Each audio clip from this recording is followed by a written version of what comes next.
Well, it is the Musers, the podcast, episode 56. With your friends, the Musers. I'm George. I'm Craig. I'm Gordon. It's the three of us. It is the three of us. Longtime broadcast buddies and friends, and we do this podcast thing. And you can talk to us. You can shoot us an email at themuserspod@gmail.com. And you can also pick up some merch. And by the way, we've been sent several pictures on social media and email of folks wearing their Musers podcast gear while taking vacations and at games. You can order that, themusers.com. Just go to the website. We got all sorts of shirts and sweatshirts and hats and good stuff for you. I love seeing the Musers, the podcast t-shirt in historic locations, like someone standing next to the Grand Canyon or Dealey Plaza or interesting. You bring up Dealey Plaza. Or, that will come Versace's up again. Versace's mansion in this conversation. You can always email us, and who knows, you may be the email or letter of the week. And when we were talking about moving, it was perfect timing for Joseph, who was right in the middle of a move from Dallas to Houston, and he said he listened to us talk about moving while he was moving. And so he's like driving the U-Haul or something? He's driving his own truck down I-45, or at least his truck, because I think he hired movers, which brings up this point. As he said, the moving truck was loaded up and moving away, and as he and his wife had the thought that it wouldn't be such a bad thing if the truck just burned as it was going down. Just to feel the sweet release from all your possessions. Because you do just realize how much crap you have when you move. But that did make me think of this. And I don't even know, what does it cost if you have a house full of stuff to move from Dallas to Houston, and you hire a company that has a decent-sized truck and they pack for you and they load it up? Isn't it like $10,000? $5,000 to $10,000 or something like that? It's more than you think. Okay, so let's say it's $10,000. If you do move, like if I had to move next month, I think I'd say, hey, let's just either get rid of, donate, sell all of our stuff so we don't have to pay the $5,000 to $10,000 to move it, and we'll just buy new stuff at the next place. Yeah, I priced this recently with two items in our house that we were going to give to friends who lived 600 miles away. Semi-big pieces of furniture, and it was going to cost almost $1,000 to move those two. Dang. And I thought we could just buy them. Yeah.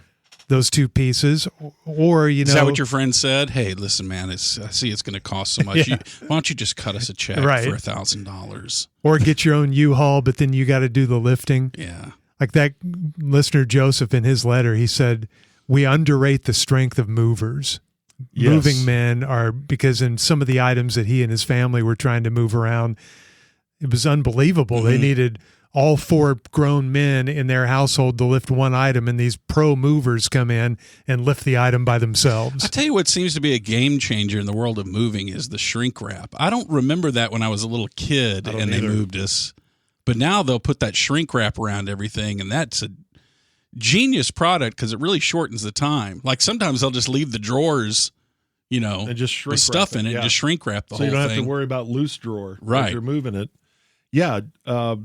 He said that Joseph said that one guy lifted a couch that I've never seen a one man couch lift, I don't think. Mm-hmm. I think I've done that. A big couch? Yeah, I mean, couches are not, I don't know about it, how big of a couch it was. It seemed like it was regular couch. I don't know what that is. Regular couch. But once you take the cushions off of it, there's not much to a couch. Yeah, I don't know. It's awkward. It's an awkward carry.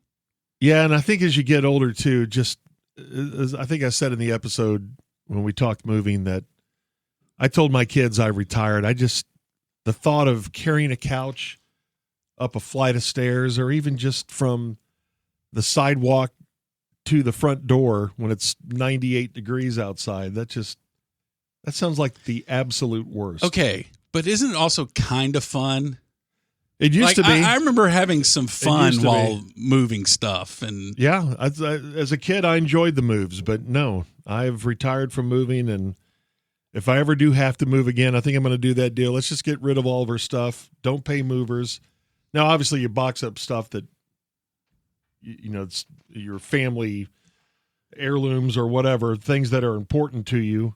But even that, we could probably get rid of a lot of that stuff. I think too. that stuff's almost a bigger beating than moving the couches and things like that. When you got the box and you got them stacked too high on the dolly and you get one loose box on the top and it's falling off, and it still remains. Run it right into the side of a door and you hear glass break in the bottom box. That's probably nothing. Okay, before we get into this episode's topic, I've been meaning to tell you guys a story. Uh-oh. I've done something that at an airport that I've never done before. You remember the Seinfeld routine about the cart people? Who are the cart people? Yeah. What's the deal? You rode one? Well, it's an observation that we've all had about how do you qualify to get on a cart. So when we went on our vacation, my wife and I went to the airport, and she was having hip trouble. And since it's healed, whatever was bothering her that day and it was actually for like a week, but we got to the airport. I mean, she was really having a tough time, and our gate got switched to like 20 gates down. Mm-hmm. And the thought of her walking 20 gates when she was just really in pain, I said, this may sound ridiculous, but I think you're going to need a cart. I think you need to be a cart person. And she goes, Isn't it a hop-on deal? Isn't it like a hop-on, hop-off bus situation? Oh, it is? I don't think you have to reserve them. I never knew No, you don't that. have to reserve them. You just wave them down as they're passing, almost like a cab. I never knew that. Yeah. You And tip? so, well, we're getting to that. Uh-oh. So here comes one of those big carts, and there's nobody on it. And I signaled and everything, and he stopped. Do you need assistance? I said, well, my wife does. And she said, well, you're getting on with me. And I said, but I'm not qualified. You're able-bodied. I'm able-bodied. I can walk. I probably need the steps. I am not riding this by myself. Decent point. And then I thought, she applied cart pressure. she did. But I also thought, that sounds pretty good. Riding on the cart for 20. I don't want to walk 20 gates. Yeah, but don't you feel so conspicuous? Everybody's looking at you. Everyone's Yes. looking at you, judging you. Yes, and that's why we were going to the Northwest where the temperatures were going to be cooler, and I didn't know what it was going to be when we got there, so I had my windbreaker with me, and like an injured NFL player being taken off the field, I put the jacket over my head so no one would go, hey, Joe, why are you on the cart? You okay? And no one said anything, and she was like, would you stop trying to hide your head? But it was, I can't tell you the feeling. Sounds like she's just always correcting you like a child all the time. Well, I probably need that. And I was glad it was there for her, but we both felt just so weird being on that thing. Like, it's like we're not 90 years old, but there's no qualifications. If you call for one, anybody can get one. Just hop on the cart. Don't you have a history, though? Didn't you hop on one of those in a Walmart one time, the scooter? I did ride the Rascal once, yeah. When you had knee surgery? But I had knee surgery, and I was on crutches, so I could barely walk. So that was pretty cool. I don't know about those people. I'll see them at the Walmart, and they're on the Rascal, and then after they check out, they park the Rascal, they get up, and they walk to their car. Yeah, they dance to their car. Yeah. It's like, why were you on the Rascal? You can clearly walk. Yeah, but I wasn't feeling good. But 10 minutes there's ago. no requirement, is there? No, there's no. I didn't have to show cart person ID or Rascal ID. You don't have to have one. a handicap tag to ride a Rascal. I don't think so. You just hop on and go. So you guys are saying in the airport, the cart is always going up and down the concourse, and you just hitch a ride. Yeah, I think so. I never knew that. Now, I think you can request one, like, hey, we need if you have a larger card party at gate 6, because this person has to make it down there. You can request it. But so you can also hail them like a cab too. And they don't say, what's your condition? No. They just say, get on. And I felt like the driver was giving me dirty looks the whole time, like, why are you on here? Because I was fine, and when it came to dismount the cart, I did give him a 20. A 20? Whoa, What? wait a second. My God. It's 20. It's like 20 gates. $1 That is a gate? more about you bragging That's about what I thought. income than anything No, else. it wasn't. I didn't know what to tip him, but I thought, okay, we just took a cab ride. Yeah, a cab ride wouldn't cost that much. Yeah. No, probably not. I think I would have tipped him a couple bucks. Well, it was one of those things where all you have is 20s, and Well, then And you feel weird about asking for change. And yeah, I'm not going to do that. Hey, could you give me a 15 back? So I just gave him a 20. A nice tip. So he got your bags. He helped you on and off with your bags. Yeah, and he was really nice. So, and it saved us from at least pain, for my spouse who needed help that day. But yeah, I'm now a card person. Who are the card people? So it is me. This makes it more likely. They say once you take a card, you'll go back. You're twice as likely to take a cart the next time. Mm-hmm. I don't think so, unless I absolutely have to, because it was a bit of the ride of shame. I felt like people were looking at me like, oh man, what's wrong with that guy? I know. Why does he have a windbreaker over his head? All right. That's the cart story that I wanted to tell you. But by the way, I always keep a bandage, a head bandage with fake blood on it for those kind of instances where I may need it. That's a good idea. I'm going to try that next time. If I have to ride the cart, I'm going to have something that visually signals that, put a real that I need it. Sunken look on your face as you're going down the terminal. Put fake blood coming out of my nose. What possibly happened to that guy? Well, it looks bad. He looks like he's been in World War II, though, with the head bandage. We're at an so international antiquated. airport. I guess that's what you need to ride a cart. You have to be mortally wounded.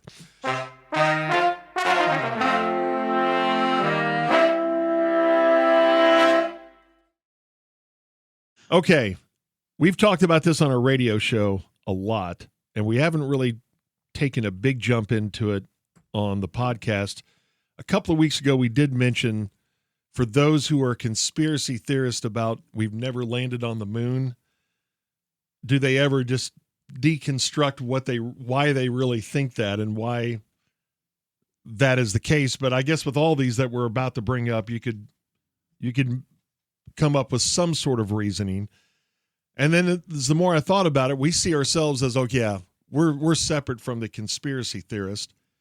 But isn't everyone, I say everyone, let's say I bet 90 to 95% of people have some sort of conspiracy that they hold with them, whether it's sports related or politically related, some sort of social setting. They have some sort of conspiracy theory that they believe in.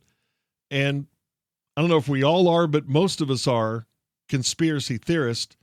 And the number one conspiracy theory still here in 2026 is something that happened more than 60 years ago. More than half Americans still believe that Lee Harvey Oswald did not act alone. Yeah, and that, of course, is the one that I've probably have done the most reading on. I don't know that it's still the number one conspiracy theory. I don't know that young people care about that one anymore. Well, I think they've moved on to moon landing. That's a big 9/11. one. 9/11's a big one, and so on. Yeah, we all are conspiracy theorists because conspiracies are real. I mean, sure, they do happen. Multiple people conspiring to do something, they happen. Yeah. But the kind that you're talking about are these huge mega ones that it's the least likely explanation becomes the most likely in the conspiracy theorist's mind. And it, to me, it's because it's now a sport. Yes. And they don't think it's a sport, but it is. And you're right. The younger generation probably doesn't think too much about the Kennedy assassination like we did growing up. That was the big thing, and all these books were written, and you would see the 2020 do something on it once a month. It seemed like there for a while from the late 70s to throughout the 80s. They were always revisiting what happened. But it's also pretty amazing that 54% from this survey that was done just a couple of years ago, there's also the category of not sure, and that's 24%. So you put those two together, and it's almost 80% of Americans think, yeah, but I don't know. And I think I'm in the 24%. I do think he acted alone, but I think there is a chance that maybe he met with a couple of other people that, I don't know if they helped him or they shared the idea that they were, so therefore they were semi in on it. It's a possibility. So there's only 20% that believe what Gordo believes, that he acted alone and that is it. Yes.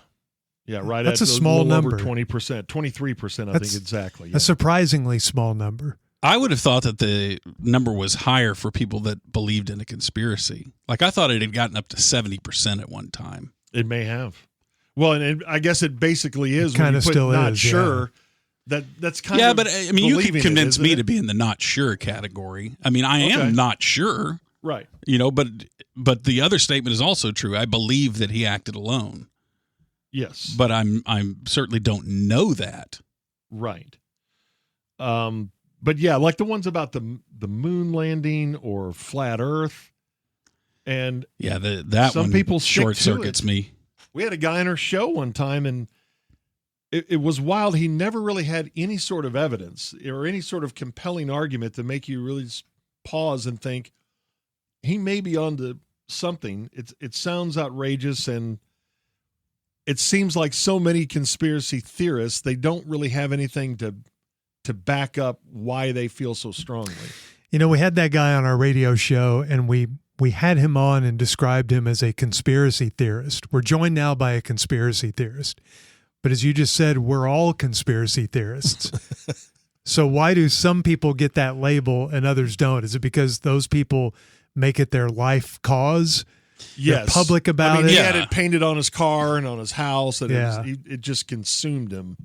Kind of like the Oswald thing with Gordo, how it just consumes him. But he's the reverse conspiracy theorist there. Right. You wouldn't be a Kennedy conspiracy theorist. Right.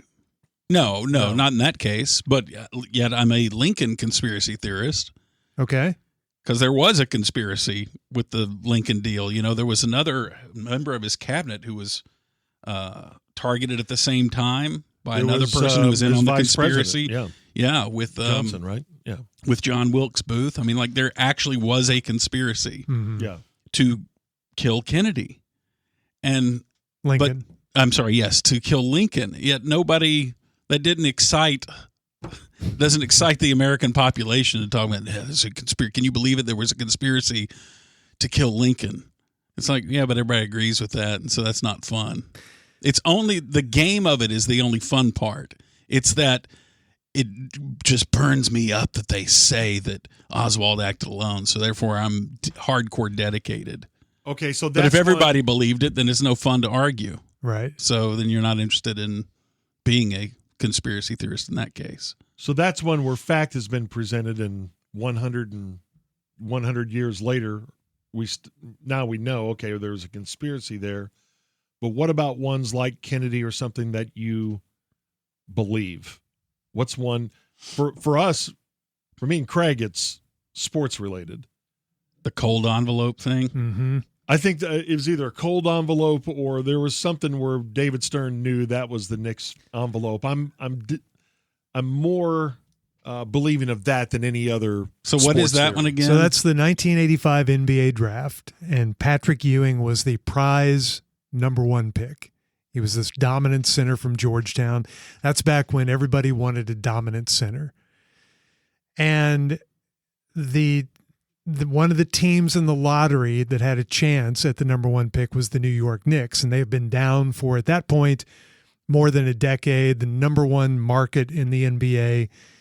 And so they had this show where all the teams' logos were in these envelopes, and they put them in a hopper, and then they'd rotate the hopper, and it was either Stern or his assistant would reach in and grab an envelope and pull it out. And everybody thought that they had put the Knicks envelope in a freezer right before, so that when they put it in the hopper with everyone else, when you reached in, you could tell that was the cold one.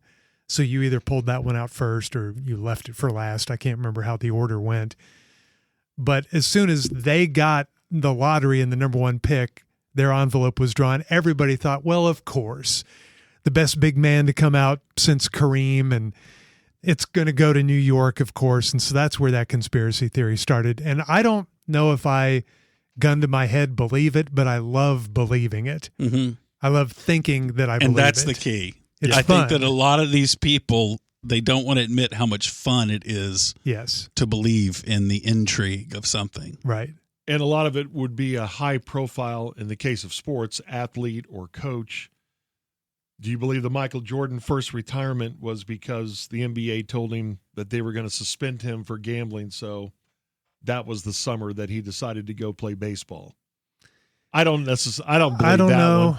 But there's so many people who do because what sense does that make? Because he sucks at baseball and he had no chance of making it to the major leagues. But I don't believe that. It's changed the way I feel about conspiracies somewhat too. Is that we've three had public jobs. And we've been on the inside of a lot of stuff that has been speculated, and I've read conspiracy theories about personnel changes or something that our radio station does, and you watch all these narratives form, and you're going, this is just so far off the mark. Yeah. But you're on the inside of it, and you know that, but you're in that privileged position of being on the inside of it. Right. And you realize that, there's probably a lot less conspiracy theories than people are floating out. I mean, a lot less truth and people are floating out about conspiracy theories because you've seen the inner workings of it. You see the story making that starts churning in the aftermarket of people just creating stories almost out of thin air. You take a couple pieces of truth, paste those together, make some conjecture, you paint it over, spackle it with a little bit of conjecture here, a little bit of doubt sauce here, and then all of a sudden you've created a conspiracy theory. And then you'll read it being on the inside of it going, this is just so far off the mark, it's ridiculous. And David Stern, anytime he was interviewed about that and asked about that 85 draft, he would laugh and say, well, that's just the most ridiculous thing I've ever heard. Why would a league risk something like that? Yeah. Why would you? But that's exactly what someone would say who's trying to cover. Well, and my theory on that, I think you guys are right. It's a game and people love that. But I've also always believed that conspiracy theories live and grow because we're all looking for our tribe. We all want to be in on something.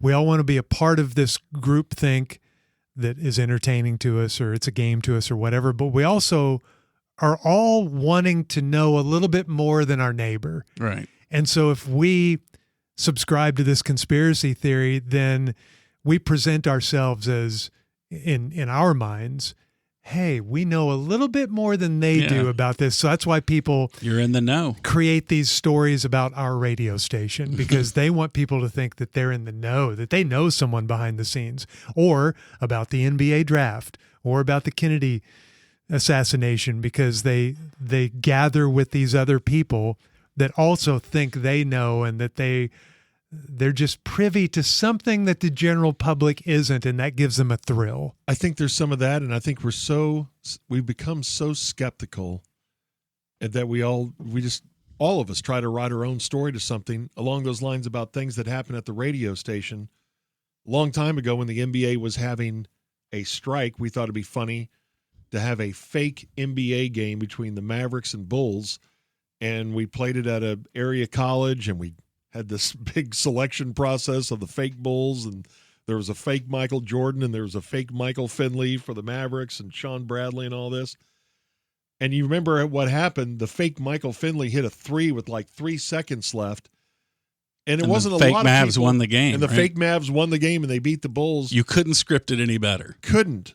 And I talked to people afterwards, and they thought, oh, it was a great event.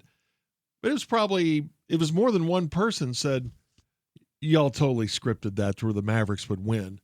We didn't know if half these guys could even make a basket, let alone the fake Michael Finley's going to throw one in with 3 seconds left. We were just picking him because, hey, he looks kind of like Dennis Rodman or whoever we were trying to cast. Yeah, it's kind of funny. And no, it was just but even then someone came, that was so fake that it was scripted. And, well, how do you know that someone's going to make a three with 3 seconds left? You don't.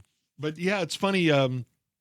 As sports fans, you remember the Western Conference Finals in 2011. Wait, I may have the year wrong there. Mavericks? No, this is Game 6 of Lakers-Kings, where the Kings shot 27 free throws. Oh, that was 2002. Yes. And Kings fans were convinced the NBA wanted the Lakers to – they couldn't get knocked out. Let's give them a Game 7, and sure enough, they did win a Game 7.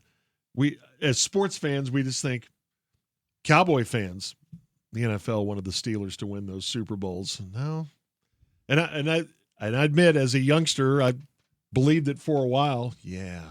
Why would they throw that flag? That wasn't pass interference. On the Kings-Knicks thing that happened. Kings-Lakers. I'm sorry. So they decide during that game, someone from high up decides.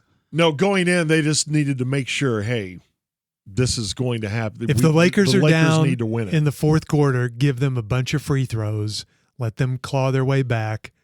Okay, so it was a conspiracy between the league and I guess the refs. Yeah. Yeah. And then all you need is that one ref to come out and say, well, yeah, I was influenced by gambling.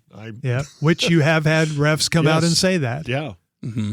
And once you have that one thing, it's easy to take the leap. Well, that clearly happened in that game too. That proves all the other things any other thing that I can imagine right now and come up with, I've got evidence of.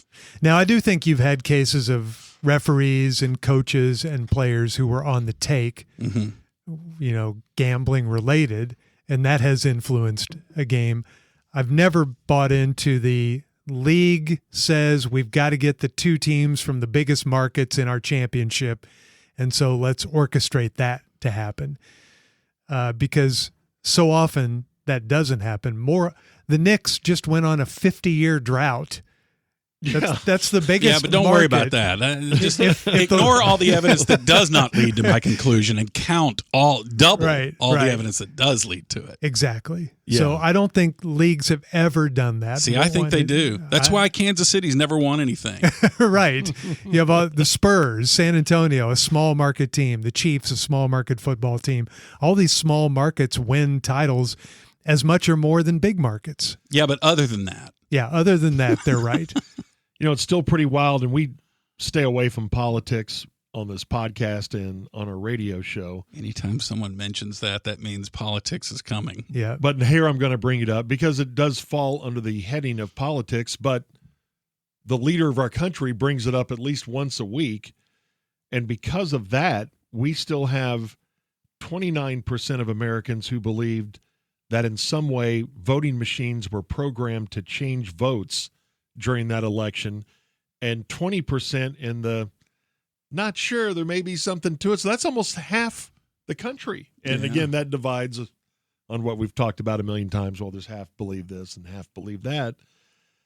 And that's just amazing to me. And that has someone backing it of, totally rigged.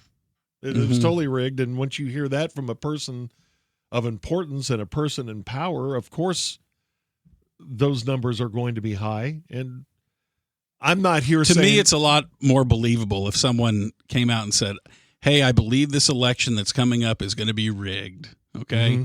And then let's say that person turns out to win the election, and they say, I'm not going to accept this because, as I said before, this is going to be rigged. Right. Yeah. And we need to go back and... Yeah, it's too convenient when the rigging only goes... It's only rigged when it's the outcome that you didn't want. Correct. Otherwise, it's the legitimate thing. Yeah. And they did a breakdown on... Again, we're not talking politics, but this is how it broke down. And why are you leading us into among Republicans, over 50% believe that those machines were rigged, 13% on the Democratic side. And that's the 2020 election. Yes, the 2020 election. And I've really gotten to the point of, with the bickering back and forth and all the conspiracy theories that it's tough to keep up with, I just, it just makes my head want to explode after a while. It's just like, yeah, okay, y'all just work that one out. Keep bickering about it. Whatever you come up with, I'll probably agree with you. Wake me up when all this is over. And the 9/11 thing has always short-circuited me. I'm sorry, controlled but demolition. I'll tell you right out, yes, that I have a hard time believing that, regardless of who is in power and of our government, that they would somehow orchestrate that. And no, but you got to see with the way it was clearly they were loaded with bombs, or they were, whatever the theory is that I've heard over. I don't even understand what is the theory of this? Is that is the idea is that the government did it in order to start a war to make money for a that's one of her company? Yes. That the military industrial complex is so big that we need to start a war, and here's a way to do it. We're going to sacrifice Americans to do it. 2,500 of them, innocent workers in New York City. I'm sorry. I just can't believe that someone in our government would sign off on that, and maybe I'm just dumb and naive, but I can't do it. No, because most of the conspiracy theories are, the Kennedy assassination was, you're talking about the death of one high-profile person, or any of these others, maybe it's just we didn't land on the moon, so no one gets hurt there. But this is people assuming that, yes, somebody in power, a president or whoever it was that had the power to orchestrate this, would throw 2,500 innocent lives down the drain just to crank up for a nightmare war that has a hangover for generations. I'm with you. That's the one that has always short-circuited me too. I just do not understand how you can have that conspiracy But I guarantee theory. there's some podcast listener who believes it. And the thing is once you get into that, once you start going down the rabbit holes, everything, it's the same thing as going down in a rabbit warren. Everything looks like a rabbit hole then. Yeah. And then you don't get to be asking those big questions again. You're just like, you're so focused on, look at this one piece of footage, the way this one thing exploded. So therefore that looks weird to me. Therefore, I do think that the government decided to sacrifice Americans to get involved in a war that was going to have hangovers and create more terrorism and have generations of all this because they wanted this one company to make some money at this one particular time, a company that was already making billions of dollars. But wait a second. I know the big picture now is not making sense. Well, I'm not going to zoom out like that. Let me zoom back in on that one little explosion thing. So how do they explain the planes? Like I've heard the controlled demolition theory on the towers. Mm-hmm. And they will say because it's the way they collapsed. But what do they say about the planes? Who was actually flying them, or were the same people, I guess, but they were in on it. Are they saying there weren't planes? No, I think they still believe the were, planes but the planes did hit the buildings, but the people who flew them were the same people, but they were in on the whole big conspiracy that involved our government. That's so wait, how do you convince those people to do it? The terrorists. Like I because can understand they're really working for us, I guess. I don't know. Well, that makes zero sense. Like the terrorist, I understand how you can convince someone due to religious ideals to do this martyrdom thing. Yeah. But I don't understand, hey, look, George, I want to just hire you to do a job. I need you to fly a plane into the World Trade Center. I'm going to pay you a lot of money. And you're That's like, wait a second. But I'm not going to be around to spend that money. You will, I'm sure you will. Well, receive that's a detail we can work out later, but just do the job. I know. But I got to tell you, when you're younger, like when I was in college and read Best Evidence, that's the one that, right? Was that the Mark Lane or David Lifton's book? I get them confused. Yeah, I don't remember. The one that was pro-conspiracy. Well, all of them are pro-conspiracy. There's only been like 2 books that have been non-pro-conspiracy. Right. So Best Evidence must have been the one. Non-pro-conspiracy. Anyway, between that, reading it in college and going, I never thought about that before, the possibility that our government could be in on something. And they could be, I'm sure, and they have been. They've done things before that. Yeah, our government does shady things. Sure, yes, our government does shady things. So for the first time, I had this like revelation when I was like 19 or 20 going, okay. And it did make me think that it was very possible, the whole Kennedy assassination thing. And it did make me question just about everything. But after, you mature a little bit and you see, okay, well, yeah, that really didn't happen. That was brought up in a book that was just fake. But, I was in my 20s when JFK, the movie, came out. And I was so flipped out by that movie. I went home thinking, oh, my God, this is going to change everything. And it was just a movie that Oliver Stone took a lot of liberties with. Some of it was true, and some, were right out of the commission report. And he said, well, yeah, what about this? And it was somewhat unexplained. At least in the movie, it was unexplained. But there have been many who've debunked whatever the theory was. But you're much more You're saying when you're much younger, more you're apt more to believe apt it. to believe Yes, it. because I had that Well, then how do you conversation about explain- 9/11 with a younger audience one time, and I was just stupefied by what they were saying. And I took them through a few steps, and oh yeah, I never really thought about that. And I agree with you that young people love conspiracy theories now. Yeah. I mean, this is a whole, most young people do believe in conspiracies. But how do you explain all the older people who believe in conspiracies now, too? I mean, look at QAnon. We referenced that recently, that if you told me 20 years ago that people were going to believe that Donald Trump was president or had been president, and that he was going to join forces with a dead JFK Jr. in Dealey Plaza. Right. And there were enough people that were going to believe it that they would show up in person at Dealey Plaza on a specific date. some did. Because an anonymous source named Q was feeding them online scripture, and be like, what are all the things you're saying right? I don't even understand how all this is fitting together. So that is And interesting. a lot of that was older people. Yeah. You can understand younger people getting into these conspiracy theories because it's new to them, it's interesting, it's different. But the 70 or 80-year-old that gets into it, they should be educated in the ways of the world by then. Do they re-enter a state of being really naive, or are they at that point in their life where they don't have much going on anymore and they're just bored and they go down those rabbit holes? I think there is something to the fact that we live life a certain direction. It's like cresting a hill, and then you go back to, you regress in some sense. Yeah. Ultimately, until infancy, till you're having diapers changed again, and Right. you have to have full-time caretakers the same way you did when you were an infant. That's the way the world works. Yeah, there probably is something to an older person not liking the way the world is now and would like it to be different, and they come up with explanations for why the world is not the way they want it to be. Mm-hmm. And it's a giant conspiracy. Is that why the alien story gets so much traction? Plus, it's so just out there that it's from the 40s until now with Area 51.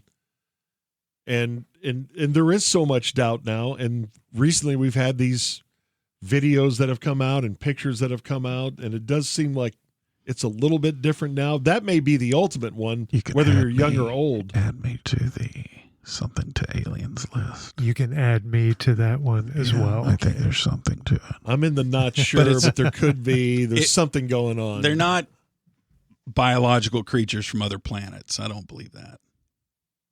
You think they're here, inner Earth, or in the ocean? I think that they're from here, or they are us, or they are technology that we have, or that somebody has.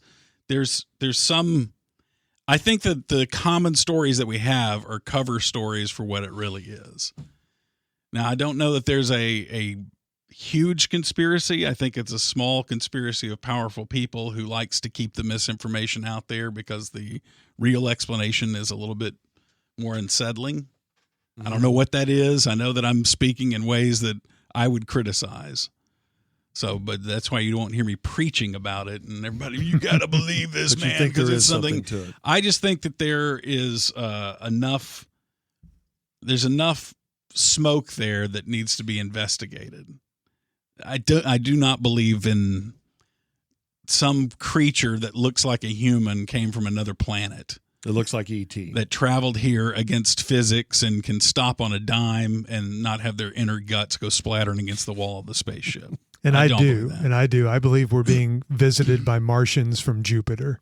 Yeah, that's Martians possible. from Jupiter. But I also think there's something to it because there have been too many eyewitness accounts, which are fallible, but from legitimate sources, from respected military personnel or sources that you wouldn't expect or you wouldn't guess have any reason to just make stuff up.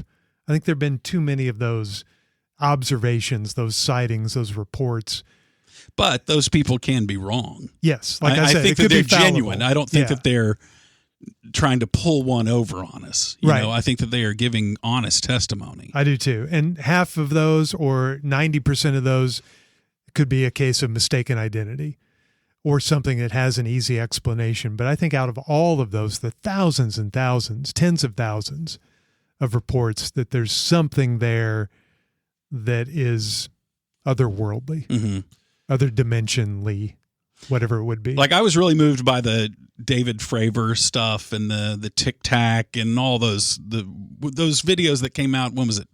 2017, when New York Times did the big piece on it, and it broke through into the legitimate news sources and everything. Mm-hmm.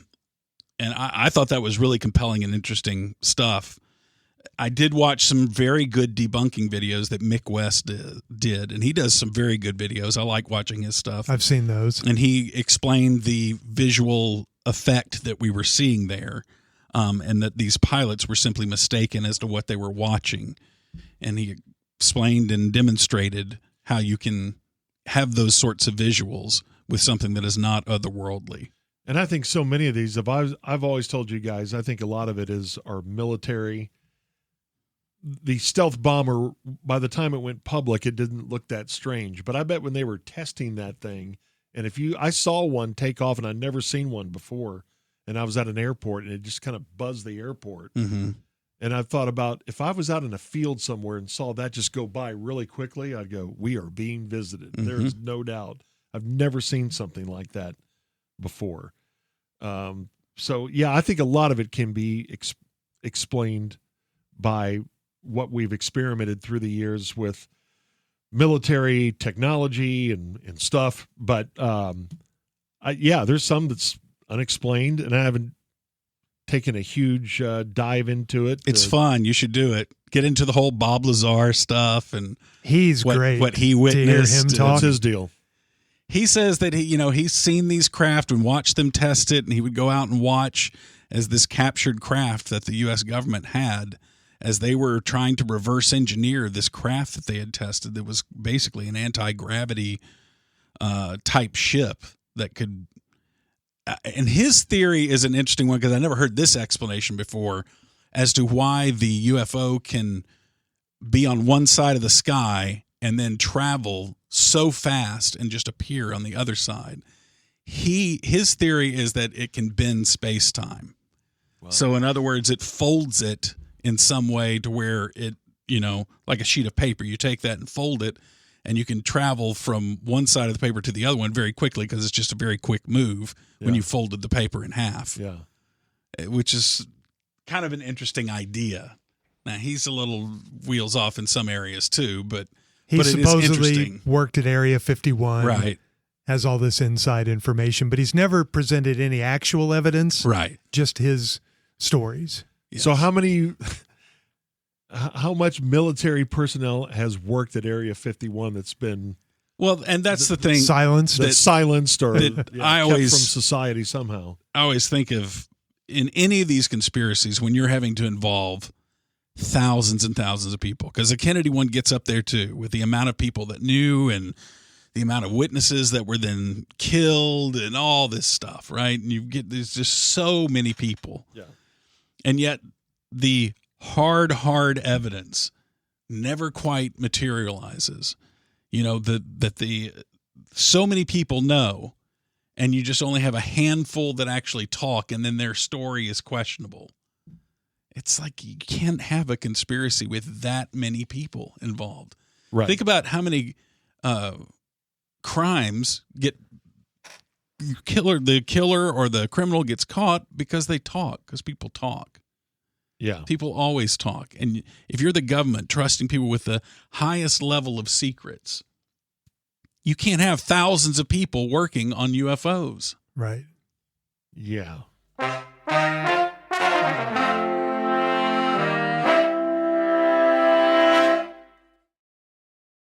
Okay, so where do you guys stand? Because I never really know, because it seems like a bit. But do you guys really think we've been covering up Bigfoot's existence? You think he's out there? No. Oh, yes. Absolutely. I don't. You've got two different answers. I don't either. I mean, there's overwhelming evidence. Have you guys seen something called the Patterson film? Yeah, it clearly shows Bigfoot walking through a river bottom in the middle of nowhere. The Patterson film actually is very interesting to me, because you have this film that there were certain scientists that, of course, the conspiracy theorists trot out there, that are amenable to their position, saying, yeah, this stride makes zero sense. We've done all this studying of it, and it could not be faked. The Patterson film could not be faked. And those who don't remember, I don't even remember what year it is, 68 or whenever. Somewhere around there.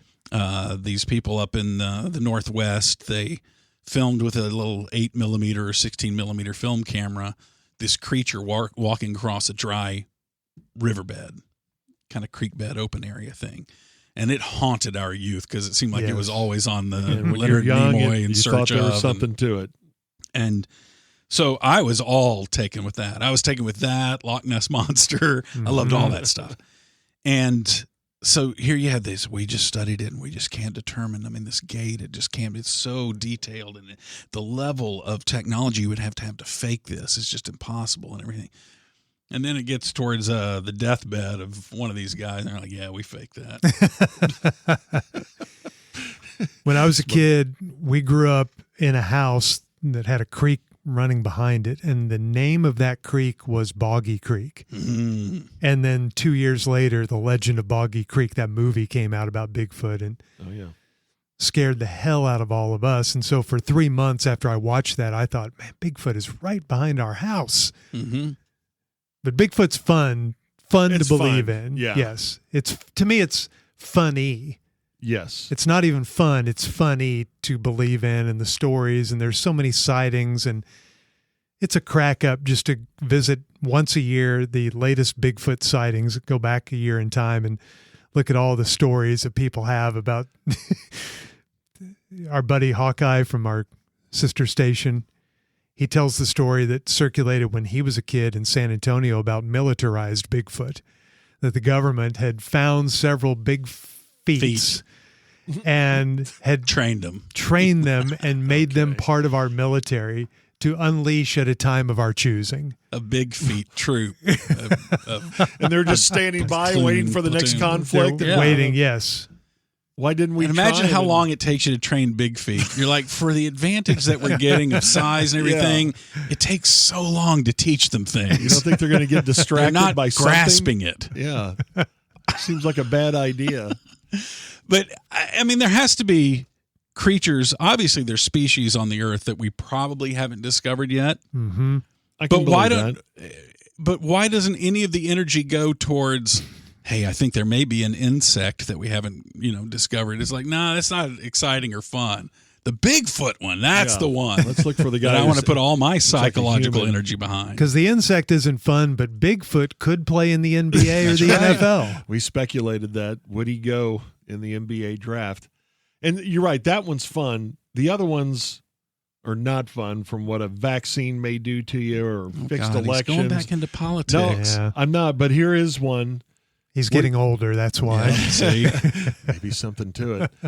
No, I was surprised to see this number that 41% of Americans believe that regardless of who is in charge of the government and other organizations, that there's a single group of people who secretly control the events, and they basically rule the entire world together. That there's that secret society with Illuminati. How many people it is. believe that? 41%. That's a really high number. But then I thought about, okay, by that definition, you can see that, the billionaires do control, they have a lot of political influence, and at least in this country, there's some of that is true, isn't it? That the most powerful people control most of what happens. That's a very moving definition. Control most of what happens. Yeah. Think about this.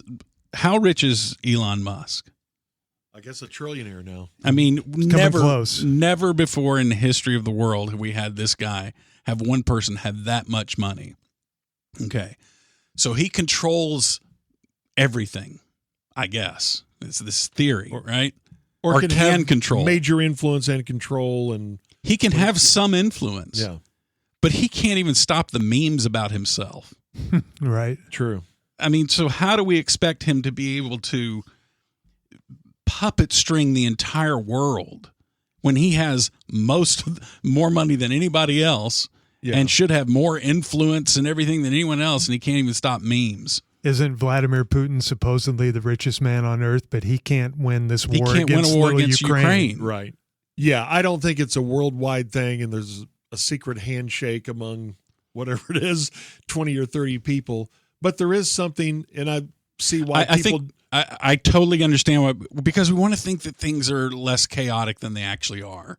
Yeah. I think all of this is just it's a cope against chaos, and it's more comfortable to believe that there's a handful of evil people or just really powerful people that control the world than it is to realize, man, this is just barely controlled chaos, and we're riding on this bucking bronco until death, and that's what life is. And you do have people who try to establish, a group to get together with their money to whatever you want to say, buy an election or buy a movement or get a city to build their arena or whatever it is. All that stuff happens. Yeah, it happens. All that, but it still is a crapshoot as to whether or not they get it done. Right. Because they also confront the chaos of the world. Yeah. The chaos of public sentiment. The chaos of whether people are going to actually support their idea. They can try to do all their psyops they want on us, but you never know how things go.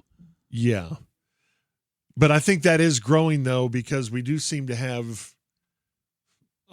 There does seem to be a bigger divide between the billionaires and those who will never be billionaires. And I think it's easier for that population to believe, man, we are being conspired against. We are never going to, this is never going to be a nation or a world that we're into because we don't have the influence and we're at the mercy of these who do have the power. Yeah. Well, they have tremendous power and influence, but they don't have absolute power and influence. Yeah. And I like to believe in this country we can change that, whatever it is, whatever side you're on. But the biggest, ally that the powerful billionaire has is your own mind, because they know how to motivate you. And if they understand a few psychological principles, they can get you fighting for them, which is that, that, hey, I think the billionaire is right and everything. And I'm okay making $30,000 a year, but I like that billionaire guy. He represents me. He's the one for me. And it's like the Jedi mind tricks work on all of us. Oh, yeah. And they know how to motivate you. They can get you to do their bidding. But all that is just old-fashioned power and influence. It's not anything special or magical or a cabal of tightly controlled individuals. They're just using a few principles to herd the chaos, hopefully in their favor. And not to offend anybody, but I'm surprised this number is this high, that the U.S. government used COVID-19 and the vaccine to microchip the population. 20% believe that? Wow. 20%. It's a high number, too. That's a really high number. This is not 2 or 3 or 5%. Yeah, a few people believe that. There's a lot of people who believe that. So once again, you zoom out and ask the question, why? Why would they need to do this just to get microchips in us? So they were willing to sacrifice the million or whatever American citizens in order to get us all microchipped. Because Lord knows, none of us are carrying around microchips all the time. Right. I mean, this is the only way they could get microchips in our hands.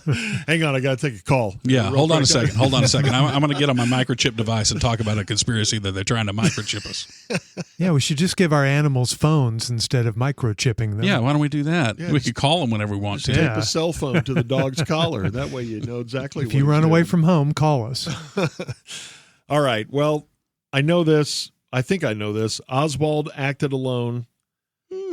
The earth is round, and there was a frozen envelope. That's how Ewing ended up in New York.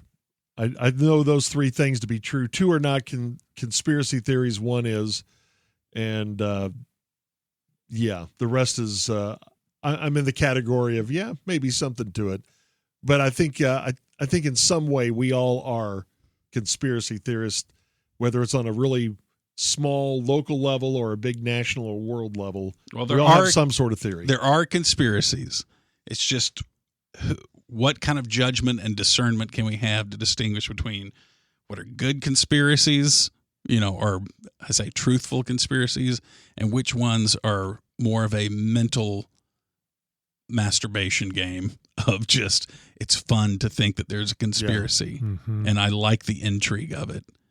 And I think a lot of people, they're uncomfortable. They feel like it delegitimizes it if they realize that they're having fun chasing the conspiracy. Yeah.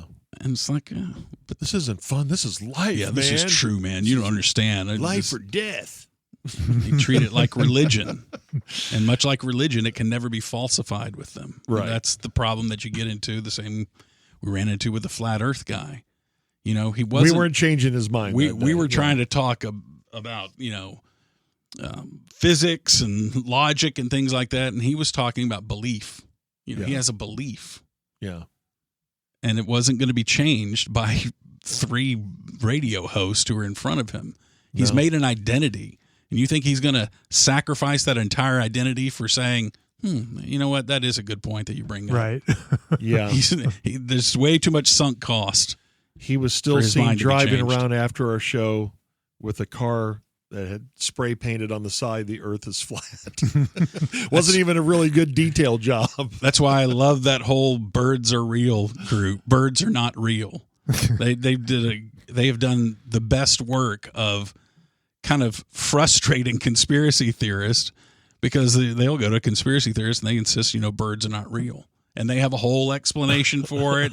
And they have a whole thing about how you can put robotics in bird-like bodies and all this. And it just, it takes all that conspiracy theory thinking, puts it in a ridiculous form that even conspiracy theorists don't agree with. Yeah. But they'll sit there and argue that frustrating way with the conspiracy theorist all day long. I can't wait to see the reaction we get to this. No, you guys don't understand, man. Hey, there'll be some. There'll be some. And I don't mind those emails, because sometimes people will bring up points that I don't think about, and it's worth investigating. And it's always good to be a person who, like, I'm glad that people chase down these conspiracies. I'm glad that people do the Bigfoot sighting list. When someone reports something, let's get a map going where we can get some evidence to investigate areas and see if there is something to it. Yep. That's all good. Yep. We need people to do that, but we also need people to ask those questions, and then we need those people to listen to the answers when they come in. Yeah. And that's where a lot of them fail. That's the key. Yeah, I read recently this guy who was a specialist in this world of finance. I know that's generic, but he became very well known, and he was as open-minded as they get. He was willing to listen to anything and everything. Well, he became famous for this one thought process behind his investing, and he said he hated that because at that point he became the defender of his idea. And he said when you become the defender of an idea, it is nearly impossible to change your mind. You stop listening to the other side. You're just defending your idea. And he never liked being in that spot. So it is good to have an open mind about a lot. Sure. All right. Well, that was fun.